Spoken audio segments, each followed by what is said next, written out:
បើកឆាកភ្លាមឃើញគេចល័តផ្ទះនរណាគេដូចខ្ញុំខ្លះខ្ញុំធ្លាប់ឃើញគេចល័តផ្ទះឈើនៅលើគោកឥឡូវមកឃើញគេចល័តផ្ទះអើយលើទឹកម្ដងបងប្អូនឃើញអត់នេះគេតោងគេមានអាខ្សែតោងនោះមានអាកណូតនេះអាស្មាច់ទូចហ្នឹងណាគេមានដូចពីរស្មាច់ហែអាស្មាច់ហ្នឹងអើយតាមខ្ញុំសួរអ្នកនៅភូមិហ្នឹងគាត់ថាជួនកាលអាផ្ទះទឹកហ្នឹងបើសិនជាវាធំប្រើស្មាច់ដល់4 5ក៏មានដែរ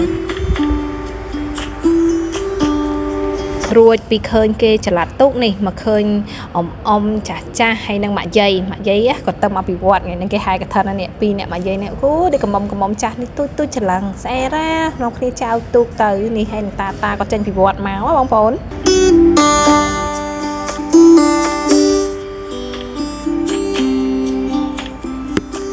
ជំរាបសួរអ្នកទាំងអស់គ្នាថ្ងៃនេះប្រវែអារម្មណ៍អ្នកទាំងអស់គ្នាមក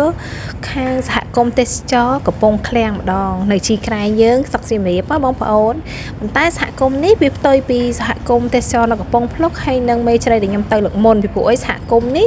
មិនមែនផ្ទះបដែតទឹកទេគឺផ្ទះឈើយើងធម្មតាហ្នឹងប៉ុន្តែវានៅលើទឹកហេតុអីវានៅលើទឹកដោយសារសហគមន៍ហ្នឹង6ខែគឺត្រូវនៅលើទឹក6ខែនៅលើដីហើយបទពិសោធន៍លើកនេះគឺអត់ដូចរាល់ដងទេគឺខ្ញុំទាំងគ្រួសារគឺនាំគ្នាទៅស្នាក់នៅលើផ្ទះនៅលើទឹកហ្នឹងមួយយប់អញ្ចឹងបន្ទាប់ពីធ្វើដំណើរពីកន្លែងឡើងទូករហូតមកដល់ឥឡូវហ្នឹងគឺកន្លះម៉ោងគឺមកដល់កន្លែងផ្ទះដែលខ្ញុំស្នាក់នៅហើយបងប្អូននេះម្ចាស់ផ្ទះទេកក់មុនបានពីព្រោះឲ្យមានតែកន្លែងគាត់ហ្នឹងនិយាយទៅមិនមែនមានតែកន្លែងគាត់នៅកន្លែងហ្នឹងមានផ្ទះស្នាក់រហូតទៅ3 4ប៉ុន្តែមានតែកន្លែងគាត់ទេដែលមានម៉ាស៊ីនត្រជាក់នៅដោយសារតែខ្ញុំមានកូនទូអញ្ចឹងខ្ញុំអត់សូវហ៊ានគេងនៅខាងក្រៅដាក់មុងអីចឹងខ្ញុំខ្លាចមូសខាំកូនណាអញ្ចឹងសុំយកកន្ទប់ម៉ាស៊ីនត្រជាក់ទៅហើយនេះពេលយើងចូលទៅដល់បងប្អូននៃការរៀបចំរបស់គាត់នៅខាងមុខហ្នឹងគឺមានតុអាហារខាងនេះគឺមានគេមានកន្ទប់គេហ្នឹងបងប្អូនចង់ទៅនៅក៏បានដែរតម្លៃគឺធូរថ្លៃដូចជាខ្មែរយើងដូចជា7 រៀលដល់ពេលបរទេសដូចជា12 រៀលមិនដឹងឯង1 គុណជា 2ហើយបើយើងចង់នៅកន្ទប់ម៉ាស៊ីនត្រជាក់គាត់មានតែ2នេះទេនេះកន្ទប់ម៉ាស៊ីនត្រជាក់នេះខ្ញុំរើសណាខ្ញុំយក2កន្ទប់ហ្នឹងកន្ទប់ម៉ាស៊ីនត្រជាក់គឺមួយបន្ទប់$20អញ្ចឹងបន្ទាប់ពីរៀបចំអវ៉ាន់ដាក់ចូលកន្ទប់អីរួចនេះចាប់ផ្ដើមកំងម្ហូបហើយនេះគឺជាបញ្ជីមុខម្ហូបរបស់ពួកគាត់គឺភាគច្រើនអាហារដូចអាហារនៅតាមផ្ទះធម្មតាអញ្ចឹងមានញ័រមានស្លម្ជូរមានត្រីចៀនមានអីអញ្ចឹងណាបងប្អូនអញ្ចឹងនេះឲ្យកូនគេអង្គុយចាំម្ហូបហើយបន្ទាប់ពីហៅម្ហូបហើយតែបងប្អូនឃើញអត់នេះមុខម្ហូបដែលខ្ញុំហៅ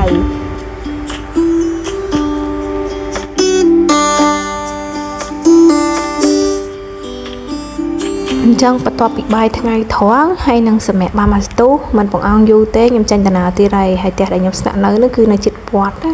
នេះវត្តមានព្រះធំនេះពេលជិះមកហ្នឹងខាងទូកហ្នឹងគេនាំយើងចូលមើលកន្លែងគេធ្វើបកាក្រៀមមកបងប្អូនកាលលើកមុនខ្ញុំធ្លាប់ឃើញគេធ្វើបកាក្រៀមដែរវាថាគេយកអាកពឹសមិនមែនបកាក្រៀមឯកពឹសហ្នឹងណាយកមកគេយកវាហាលឲ្យស្ងួតហើយបានគេវាយអាសបកវាឲ្យចាញ់ប៉ុន្តែឥឡូវគេធ្វើដូចមុនទៀតទេនេះឃើញមីងគាត់ធ្វើនឹងអត់គឺគេឡើងហាលឲ្យក្រៀមហើយគេយកមកភ្លាមគឺគេអង្គុយបកសបកសិនបកសបករួចបានគេយកវាទៅហាលគាត់ថាធ្វើអញ្ចឹងចំណេញជាងពីព្រោះអីកាលលើកមុននៅពេលយើងហាលយើងវាក្រៀមហើយដល់ពេលយើងវាយទៅជួនកាលទៅវារឹងវាដោយទាំងជាមួយសបកទៅអីទៅវាម៉ត់អស់ប៉ុន្តែអានេះអត់ទេពេលយើងបកសបកស្អាតយើងដាក់ហាលទៅគឺវានៅទាំងមូលហើយវាអត់ខាតដូចលើកមុននេះវាយទៅដោយជាមួយសបកដោយអីអញ្ចឹងណាបន្ទាប់ពីមើលគេធ្វើកពឹសក្រៀមហ្នឹងហើយនេះគឺខ្ញុំជិះកាត់កន្លែងព្រៃលិចទឹកពេកអីអញ្ចឹងណាទៅដល់ឃើញបងប្អូនគាត់មានស្មាច់មានអីគាត់ពងដោះអីគាត់អញ្ចឹងបងប្អូនគាត់ទៅនេសាទនៅទៅដល់ហួសទន្លេសាបទៀតហ៎ហើយយើងក៏ធ្វើដំណើរបន្តទៀតបាញ់បន្ទាប់ពីផតកន្លែងគេលក់គេក្រៀមហើយគេមានដូចជាកន្លែងហាលផ្លោកត្រីហើយអាផ្លោកត្រីអានគេលក់ថ្លៃបងប្អូនគេថាផ្លោកត្រីលក់ថ្លៃណាហើយផ្លោកនោះដូចជាគេលឺគាត់ថាផ្លោកត្រីប្រមាគេហាលវាស្ងួតទៅគេយកថ្លឹងគីឡូលក់គេទុកយកធ្វើអាស៊ុបដូចពេលយើងទៅញ៉ាំកាយក៏ស៊ុបបផ្លោកត្រីផ្លោកអីហ៎នេះអញ្ចឹងខ្ញុំមិញទស្សនាកន្លែងធ្វើកផ្លោកត្រីកពឹសក្រៀមអីរួចឥ ឥឡូវបានមកដល់កន្លែងនេះហើយពួកដោយសារតែកូនខ្ញុំមកគាត់ទាស្ទូចថៃអញ្ចឹងខាងទូកហ្នឹងគេនាំយើងយកមកកន្លែងស្ងប់ទឹកពួកអីតែពេលកន្លែងជិះទូកខ្លាំងស្ទូចថៃអត់បានទេហេបាច់មើលនោះស្ទូចគេប្រប៉ិនមេដៃទូចខ្លាយកប៉ាច់ហ្នឹងក៏ប៉ុន្តែឃើញតែស្ទូចលេងទេទាំងឪទាំងកូនអោនចាំស្ទូចថៃប្រទេសថាសណាស់លោកអើយ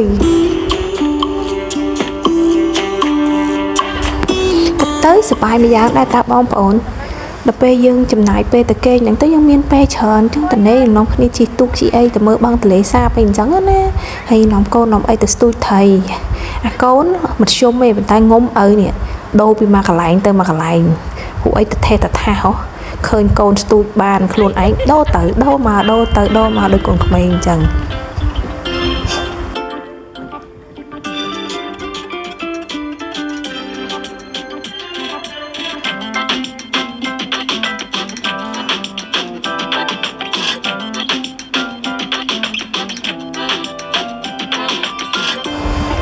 នេះបងប្អូនកូនខ្ញុំចាប់ផ្ដើមស្ទូចបានទេណាឪដូរទៅដូរមកហើយเราមកចេះតិចកន្លែងស្ទូចបានឯកូននៅតែមកកន្លែងស្ទូចបានហើយជាមួយគេយកថៃមកបង្ហាញទៅហើយអត់សូវចេះវត្តទេអត់ដែរស្ទូចទៅអើយអូនបើកទូកងាយជួយនេះបានកូនថៃទូចមួយអើយថៃហ្នឹងថៃពោតិចខ្មៅបងប្អូនបន្ទាប់ពីកូនស្ទូចបានដល់ពេលលើកទី2ស្ទូចបានទាំងឪទាំងកូនហ្មងតែដល់ហ្នឹងកូនបានទូចតែឪបានធំហើយប្រភេទថៃតដែល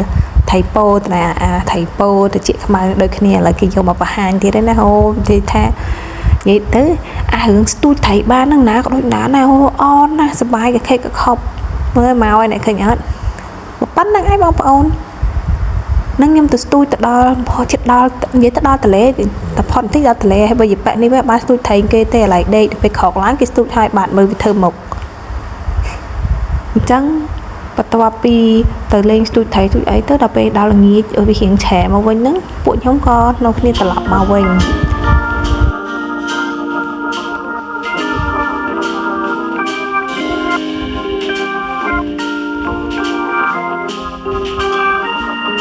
ហើយពេលត្រឡប់មកវិញហ្នឹងភាកច្រើនខ្ញុំ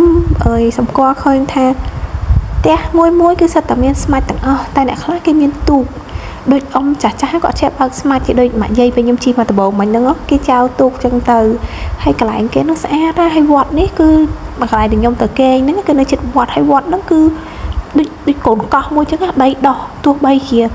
ខួបប្រាំងខួបភាសាមិនក៏អត់លិចដែរគឺនៅនឹងរហូតអញ្ចឹងណាប៉ុន្តែក្រៅពីហ្នឹងគឺលិចទាំងអស់6ខែទឹក6ខែគោក